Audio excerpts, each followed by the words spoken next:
Assalamualaikum warahmatullahi wabarakatuh. Bapak, Ibu, saudara-saudara sebangsa setanah air, pagi tadi saya telah memimpin rapat terbatas secara virtual tentang Undang-Undang Cipta Kerja bersama jajaran pemerintah dan para gubernur. Dalam undang-undang tersebut terdapat 11 klaster yang secara umum bertujuan untuk melakukan reformasi struktural dan mempercepat transformasi ekonomi. Adapun klaster tersebut adalah urusan penyederhanaan perizinan, urusan persyaratan investasi, urusan ketenagakerjaan, urusan pengadaan lahan, urusan kemudahan berusaha, urusan dukungan riset dan inovasi, urusan administrasi pemerintahan, urusan pengenaan sanksi, urusan kemudahan pemberdayaan dan perlindungan UMKM, urusan investasi dan proyek pemerintah, serta urusan kawasan ekonomi. Dalam rapat terbatas tersebut, saya tegaskan mengapa kita membutuhkan Undang-Undang Cipta Kerja.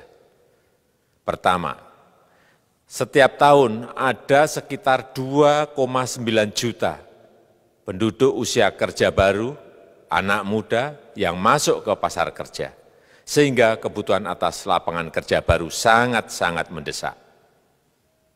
Apalagi di tengah pandemi, terdapat kurang lebih 6,9 juta pengangguran dan 3,5 juta pekerja terdampak pandemi COVID-19.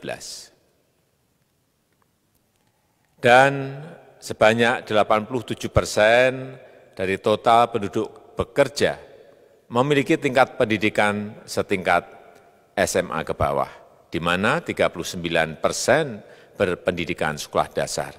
Sehingga perlu mendorong penciptaan lapangan kerja baru, khususnya di sektor padat karya. Jadi, Undang-Undang Cipta Kerja bertujuan untuk menyediakan lapangan kerja sebanyak-banyaknya bagi para pencari kerja serta para pengangguran. Kedua, dengan Undang-Undang Cipta Kerja akan memudahkan masyarakat, khususnya usaha mikro kecil, untuk membuka usaha baru. Regulasi yang tumpang tindih dan prosedur yang rumit dipangkas. Perizinan usaha untuk usaha mikro kecil (UMK) tidak diperlukan lagi, hanya pendaftaran saja. Sangat simpel. Pembentukan PT atau perseroan terbatas juga dipermudah. Tidak ada lagi pembatasan modal minimum. Pembentukan koperasi juga dipermudah. Jumlahnya hanya 9 orang saja. Koperasi sudah bisa dibentuk. Kita harapkan akan semakin banyak koperasi-koperasi di tanah air. UMK, usaha mikro kecil yang bergerak di sektor makanan dan minuman. Sertifikasi halalnya dibiayai pemerintah, artinya gratis. Izin kapal nelayan penangkap ikan misalnya, hanya ke unit kerja Kementerian KKP saja. Kalau sebelumnya harus mengajukan ke Kementerian KKP, Kementerian Perhubungan, dan instansi-instansi yang lain. Sekarang ini cukup dari unit di Kementerian KKP saja. Ketiga, Undang-Undang Cipta Kerja ini akan mendukung upaya pencegahan dan pemberantasan korupsi. Ini jelas karena dengan menyederhanakan, dengan memotong, dengan mengintegrasikan ke dalam sistem perizinan secara elektronik, maka pungutan liar, pungli dapat dihilangkan.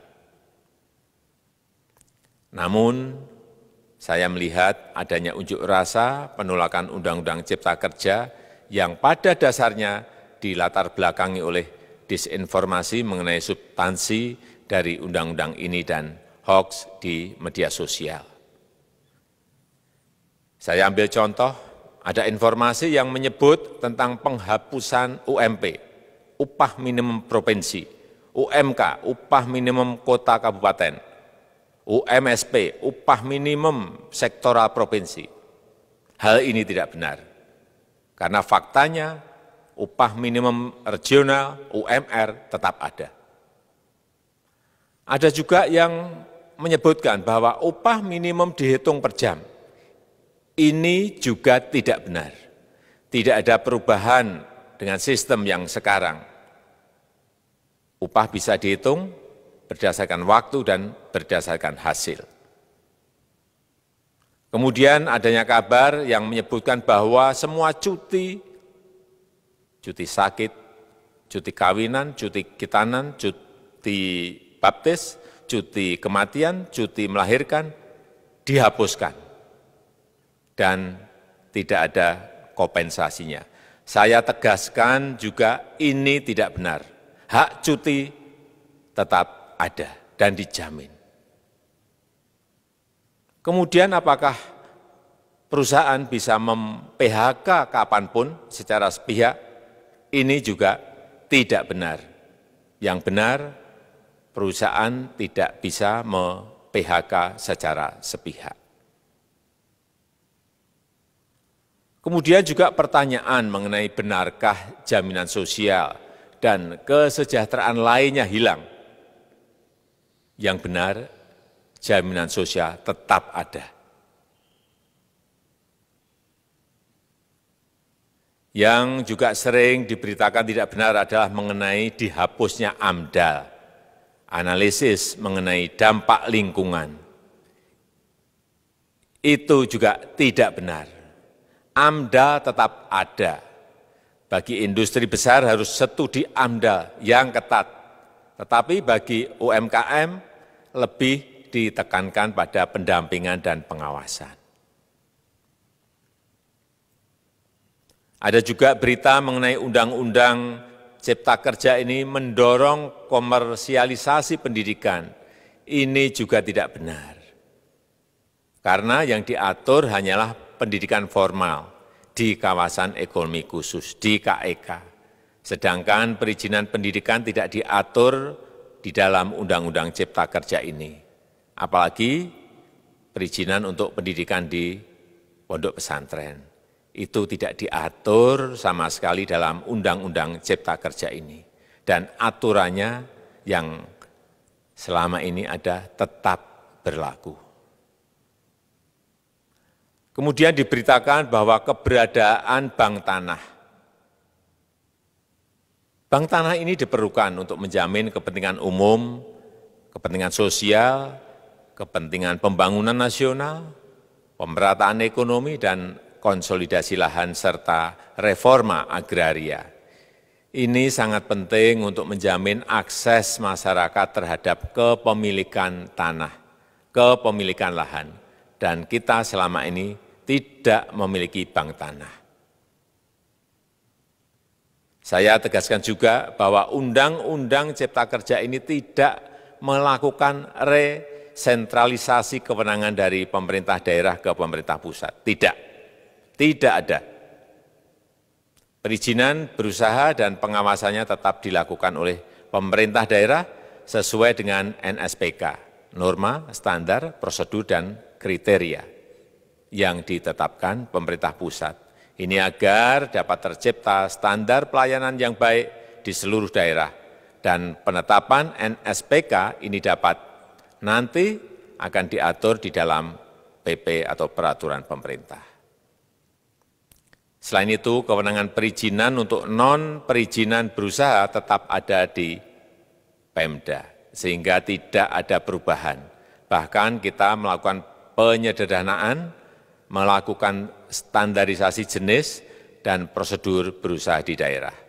Dan perizinan berusaha di daerah diberikan batas waktu. Ini yang penting di sini. Jadi ada service level of agreement. Permohonan perizinan dianggap disetujui bila batas waktu telah terlewati. Saya perlu tegaskan pula bahwa Undang-Undang Cipta Kerja ini memerlukan banyak sekali peraturan pemerintah atau PP dan peraturan presiden atau Perpres. Jadi setelah ini akan muncul PP dan Perpres yang akan kita selesaikan paling lambat 3 bulan setelah diundangkan.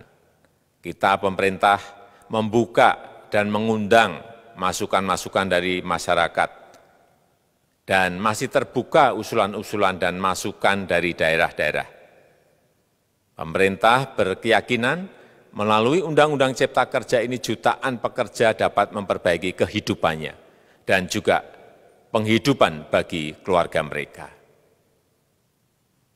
Dan kalau masih ada, jika masih ada ketidakpuasan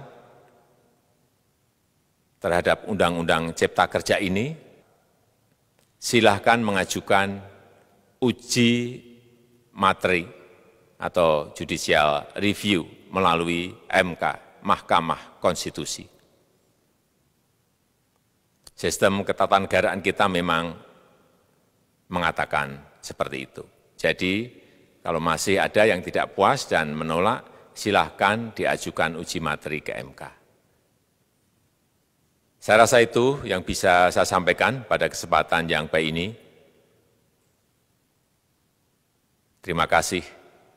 Wassalamualaikum warahmatullahi wabarakatuh.